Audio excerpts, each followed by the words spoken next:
Hey everybody, it's Elizabeth with World's Cup of Joe, Awaken Your Soul. Welcome to your weekend with Soul. We created this series, Soul Through Literature, and tomorrow's series, Soul Love Through Literature, as a way to gift you soul on the weekends. Our spiritual journeys, it comes with a lot of emotional ups and downs.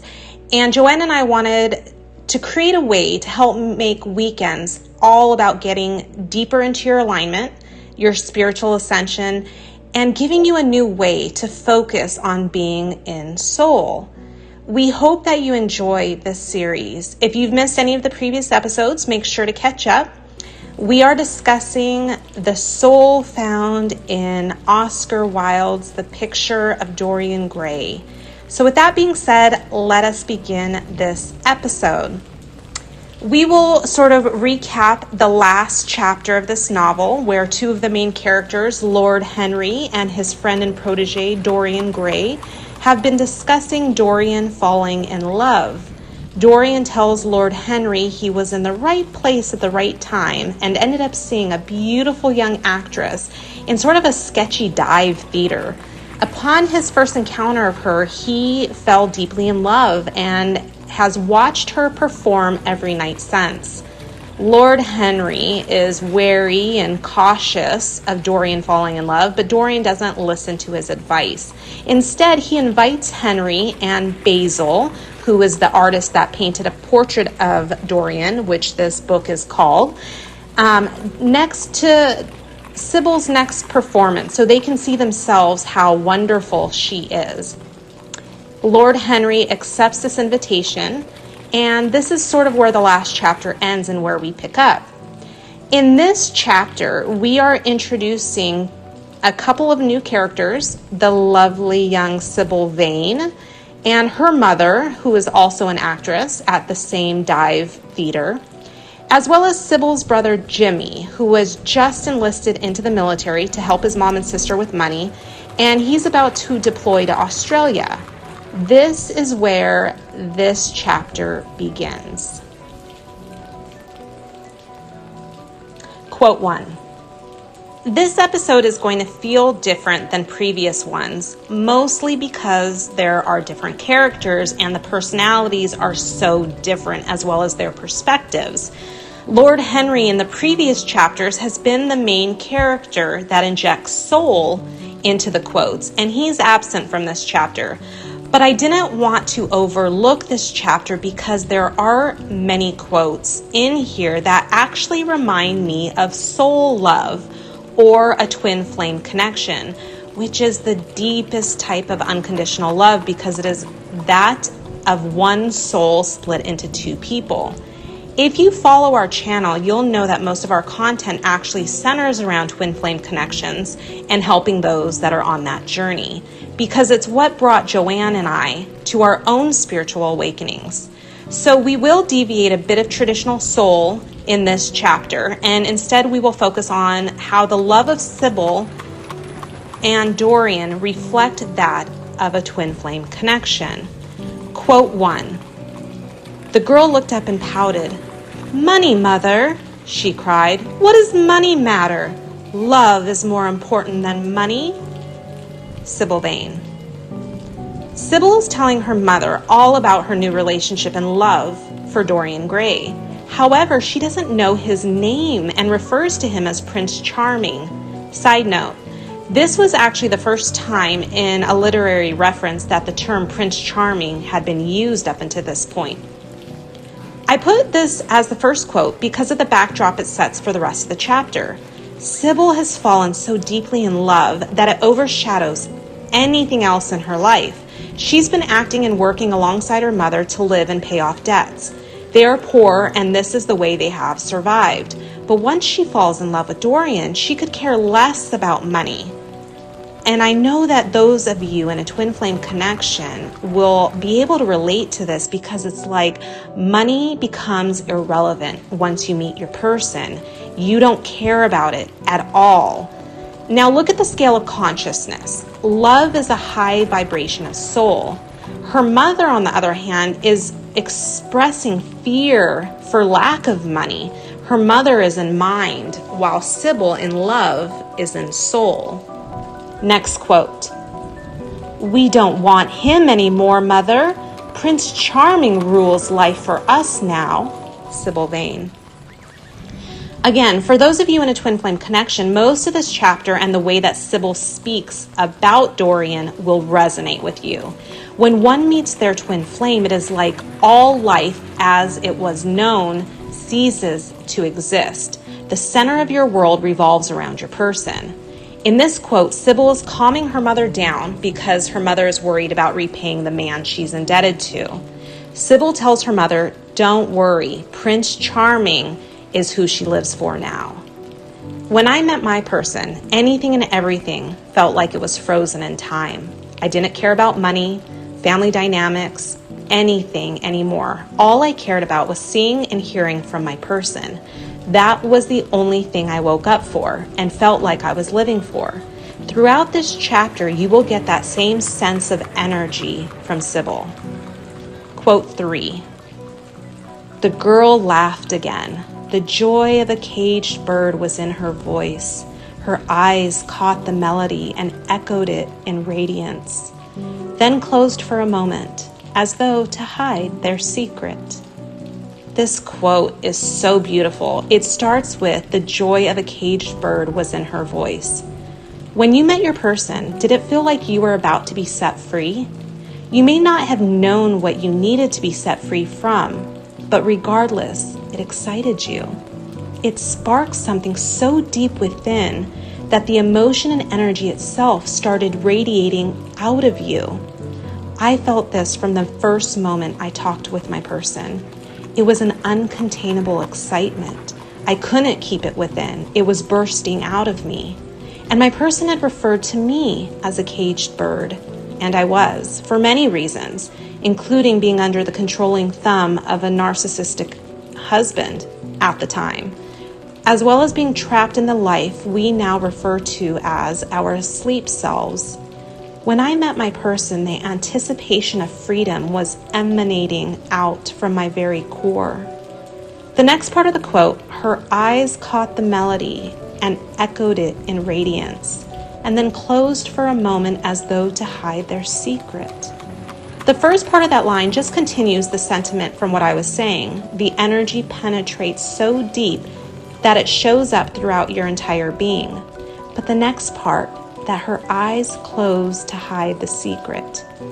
When you meet your twin flame, it is nothing that can adequately be conveyed to anyone else. This connection is so sacred, and it feels that way from the beginning. When Sybil is closing her eyes, it is not to have to share the radiant energy from her love that is brimming over and revealing itself to anyone in her vicinity. She didn't want to share something so intimate, passionate, and private. She wanted to keep it for herself. Next quote. "She did not listen. She was free in her prison of passion. Her prince, Prince Charming, was with her. She had called on memory to remake him. She had sent her soul to search for him, and it had brought him back. His kiss burned again upon her mouth. Her eyelids were warm with his breath." Here, Sybil's mother is trying to talk to her, but Sybil is not listening to her. She was consumed by her thoughts of Dorian.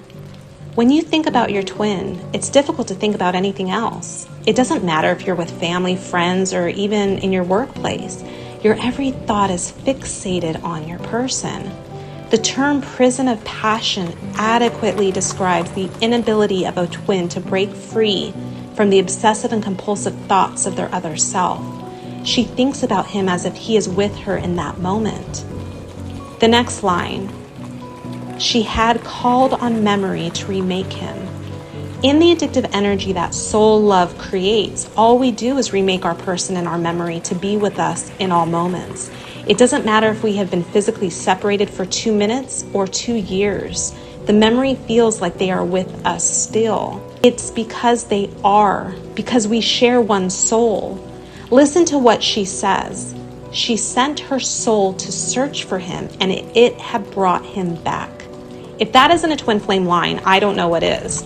In this connection, it is like they are always with you, no matter the passing of time. She still felt him. She felt his kiss upon her mouth and his breath on her face, even though he was not there. It is a oneness. Next quote. "Mother, mother," she cried, "why does he love me so much? I know why I love him. I love him because he is like what love himself should be. But what does he see in me? I'm not worthy of him. And yet, why, I cannot tell, though I feel so much beneath him. I don't feel humble. I feel proud, terribly proud." If anything screams soul love or twin flame in this chapter, it's this line. It is the very essence of what all push polarities go through. They love their person and see them as godlike, and they question what their person sees in them. The insecurities that get sparked and triggered are out of control, and is always leaving the push polarity feeling unworthy of standing near the shadow of someone deemed as untouchable. Sybil is a talented and gorgeous young actress, yet she sees herself as insignificant compared to Dorian. She doesn't feel she measures up in the slightest. Almost every push polarity twin I've talked to, while in addictive energy, feels the same way, that they are beneath their person. Look at that last line. She feels proud despite feeling so much beneath him. When you're with your person, pride is a good word to describe that feeling of standing near them. Since I met my person, I thought him the most attractive man I could ever imagine being nearby. I have been guilty of attributing not only godlike characteristics to him, but superhero qualities as well. When I'm out with him, there is this feeling of, this man is with me, almost as a backhanded compliment to myself. How can I be worthy to be with him, yet here he is? So in turn, it reflects how worthy I am. Sybil is sort of summing up those same sentiments. She feels she pales in comparison to this amazing man, yet he has chosen her, so therefore she is worthy, and she is proud of herself for that. Now let me just quickly insert this. When you become balanced and aligned with soul, you will no longer feel that you are not worthy of being with them. You will feel on equal playing fields. You will feel balanced in your connection, and there is no more being beneath them. You will be the mirror of them. Next quote. "I have seen him, and oh, to see him is perfect happiness." Sybil Vane. If you're in a soul connection, when you see or have seen your twin, does it feel like elation? When my person walks in the room, even to this day, I feel that same sense of perfect happiness. There's not too much to expand on this because it simply is. To see your person feels like the first time each time. It is always pleasurable to the extreme. Every time my person comes in the room. Sybil is expressing this thought in a very simplistic way. Next quote. "There was jealousy in the lad's heart and a fierce, murderous hatred of the stranger who, as it seemed to him, had come between them." I included this last quote for our episode for a couple of reasons. One, it is pertinent to the actual story plot later on in this book, but it's also a good way to show how potent and dangerous mind energy can be when it's activated. In the book, Sybil's 16-year-old brother Jimmy is about to deploy to Australia in the military. He finds out that Sybil is in love with a gentleman, and he is extremely close to and protective of his sister, and is worried she will have her heart broken by this man. Immediately, he is in mind and some of the lowest vibrations of hate and jealousy. He is so far in mind that a part of him wants to hurt Dorian. He feels that Dorian has come between him and his sister. On a side note, how does someone get out of mind when being in such a low vibration? Through presence or stilling the mind through meditation. Those are the quickest ways to raise your vibration when they are in the lower energies. A good way to know what vibration you are in or manifesting from is by looking at a scale of consciousness. You can see which are associated with mind and which ones are associated with soul. The goal will always be to be in soul. So use the emotions and energy to guide you to work your way up the scale when you feel yourself drop into the lower mind energies. I hope you enjoyed this episode. I know it was a little different exploring soul love in this book, but if you like our content, make sure to subscribe and watch for more soul. Let your weekends be all about soul. Love you guys.